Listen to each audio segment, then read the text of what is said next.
Chaque jour, nous lisons, dans le temps pascal, les actes des apôtres, les débuts de l'Église. Voici le passage d'aujourd'hui.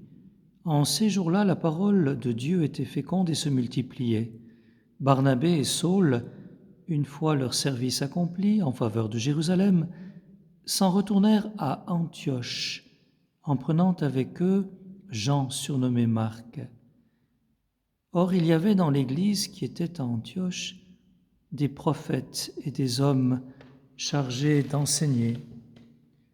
Barnabé, Siméon appelé le Noir, Lucius de Cyrène, Manaën, compagnon d'enfance d'Hérode le tétrarque, et Saul. Un jour qu'ils célébraient le culte du Seigneur et qu'ils jeûnaient, l'Esprit Saint leur dit: « Mettez à part pour moi Barnabé et Saul, en vue de l'œuvre à laquelle je les ai appelés. » Alors, après avoir jeûné et prié et leur avoir imposé les mains, ils les laissèrent partir. Eux donc, envoyés par le Saint-Esprit, descendirent en Séleucie, et de là s'embarquèrent pour Chypre.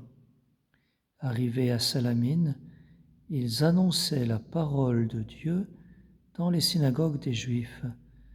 Ils avaient Jean-Marc comme auxiliaire. C'est la parole du Seigneur dans la première lecture d'aujourd'hui.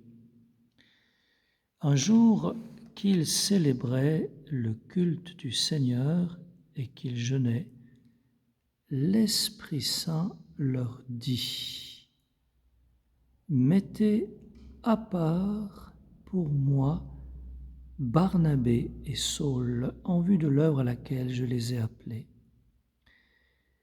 L'artisan de la mission numéro 1, c'est l'Esprit Saint. Ce n'est pas Barnabé et Saul qui décidèrent ce jour-là de leur propre initiative de partir annoncer l'Évangile, la bonne nouvelle, qui décidèrent de partir pour leur premier voyage apostolique. Non, c'est l'Esprit Saint. Les frères sont en prière, c'est dans la prière et le jeûne que l'Esprit Saint s'adresse à eux.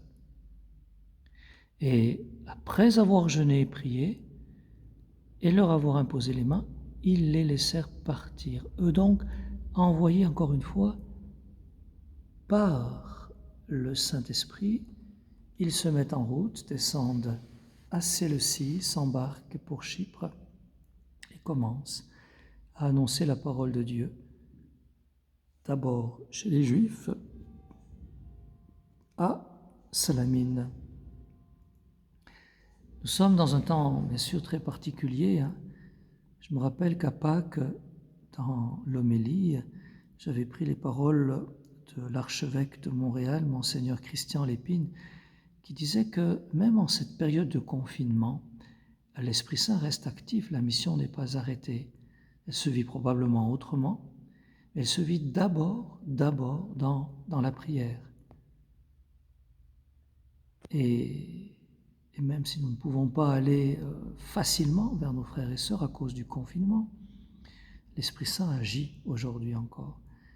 Et déjà, notre première mission, c'est de le prier, de le supplier. Esprit Saint, qu'est-ce que tu attends de nous dans ce que nous vivons chacun au quotidien? Et aussi la prière à l'Esprit Saint pour que l'Esprit Saint ouvre les chemins de la mission, les chemins des cœurs, pour que les cœurs puissent s'ouvrir à la bonne nouvelle.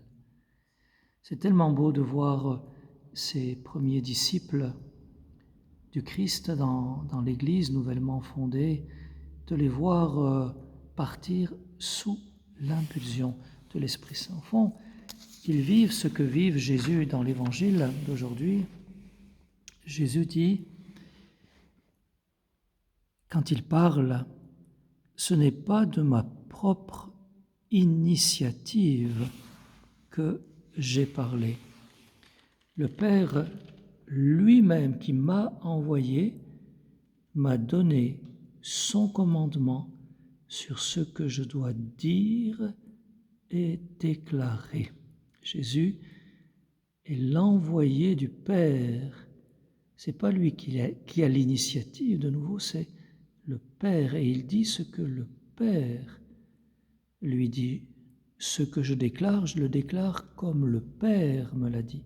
Il est en dépendance complète du Père, tout comme les apôtres dans les Actes, au début de l'histoire de l'Église, n'agissent pas selon leur propre initiative, mais poussés, envoyés, conduits, guidés, fortifiés par l'Esprit Saint.